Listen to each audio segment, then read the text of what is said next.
The rise of nationalism in Europe, international security's biggest threat. I want to start this presentation and briefing by going back in time to almost part one of nationalism and fascism in Europe, all the way back to the early 20th century and before that. Welcome to Europe's greatest dictators. Napoleon is kind of on and off about being a dictator, but he was still hell-bent on conquering the world. These other three, though, Francisco Franco, Benito Mussolini, and Adolf Hitler, were the leaders of radical nationalism and fascism in Europe in the 20th century. Benito Mussolini became the first with ambition of reviving and rising Italy to the likes of the Roman Empire.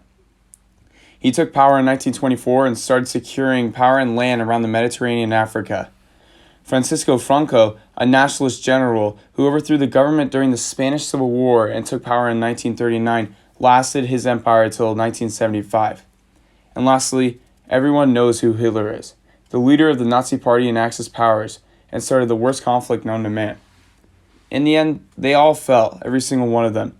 Napoleon had lost at Waterloo, Mussolini lost Italy in a matter of months, Hitler shot himself in the fall of Berlin, and Franco died, but his successor Juan Carlos took control and transitioned Spain to democracy.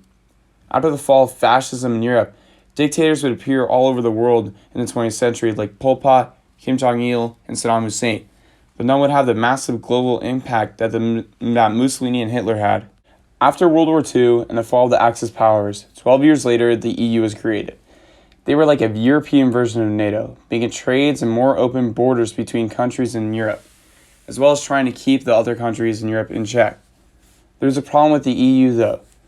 The article, Europeans must get rid of the failing EU one way or another, the polite Brexit way or the rowdy Yellow Vest way, specifically said that the process created a politically unaccountable bureaucracy, whose broad policy and directions are set by the consensus among the national heads of a government and cabinet ministers. The EU has the ability to, quote-unquote, punish other countries if they misbehave. The problem is how. How are they going to punish that country? Peace is bringing authoritarianism back to Poland and openly rebelling against the European Union. It's a shocking turn for a country that just a few years ago was hailed as one of Europe's most promising young democracies to happen. And can it be stopped? How would they enforce that? Long story short, they can't. And if I was the leader of a radical nationalistic party, why would I care what committee and organization like the EU said or told me what to do? Why would I care about it at all? I wouldn't. In a thesis written by Professor Vernon Bogdanar, he called Legitimacy, Accountability, and Democracy in the European Union, he wrote, "The European Union has not yet found a way of offering its citizens the reassurance that those who make decisions are accountable to them. The EU can't hold anyone accountable, really, and the exclusivity and the false sense of power that the EU has been in decline ever since they lost their biggest and probably most important member in Britain. And with the US under the Trump administration, the US hasn't been involved with the EU as much as it used to be." This brings me to my next slide, where we talk about some of the new leaders of these European countries. In Poland, the new president nearly won, Andrzej Duda, a very nationalist and right-wing leader. On NPR, they wrote an article about Duda's re-election, stating, 2 years ago, the European Parliament declared that the situation in Poland represents a clear risk of a serious breach of EU values, including the rule of law. The vote triggered an inquiry that could ultimately lead Poland to losing its voting rights in the European Council. In other words, Poland is doing some very shady stuff, but they don't care. Why would they? Hitler didn't care about marching into the Rhineland and Czechoslovakia, and Caesar didn't care about marching past the Tribune. Why should Duda care either? Nationalism is also popping up everywhere in Europe. Marine Le Pen and Matteo Salvini in Italy are not just leaders too, but political parties as well that have had Nazi ties and ex-Nazi leaders in the past, like the FDO in Austria. An article written in the DW said that the FDO was chaired by a former Nazi functionary and SS officer more than 60 years ago named Anton Rheintaler. The Freedom Party of Austria has taken a more controversial path through the decades. In this slide, I wrote an almost jokingly matter of the formula of how nationalistic parties, or any party for that matter, takes control of a government.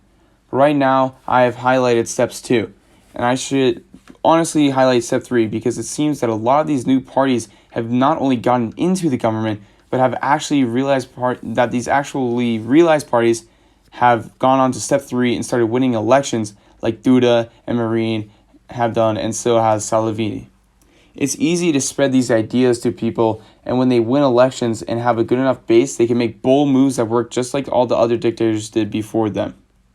This brings us to the ending of this video. For the last part of this video of the new rise of nationalism in Europe, I want to imply my opinion and idea of what could or would potentially happen.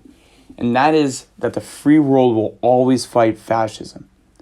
I don't think that there will ever be a time, especially now, that nationalism and fascism rules the world. The reason it's a threat for international security is because of looking back at the past. 80 years ago, World War II was in full swing, and by the end of it, the world lost more than 72 million people. And what we saw was some of the most brutal and savage parts of war.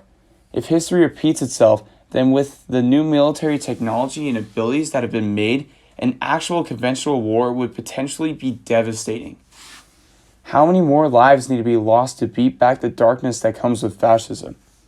And the US and Britain and France would and will always fight the evil cloud of fascism and would never let it reign over the world or Europe for that matter. But if it's beaten or not, fascism is returning. Madeleine Albright, the former US Secretary of State and herself a child of fascist Europe, writes that fascism poses a more serious threat now than at any time since the end of the Second World War. And the New York Times' Michael Goldberg said it's already here. That is international security's biggest threat. People replaying history and the history of fascism and nationalism. JFK said that it is an unfortunate fact that we can secure peace by only preparing for war. Maybe to secure international peace, we should start preparing. Thank you very much for watching my film. I hope you really enjoyed it.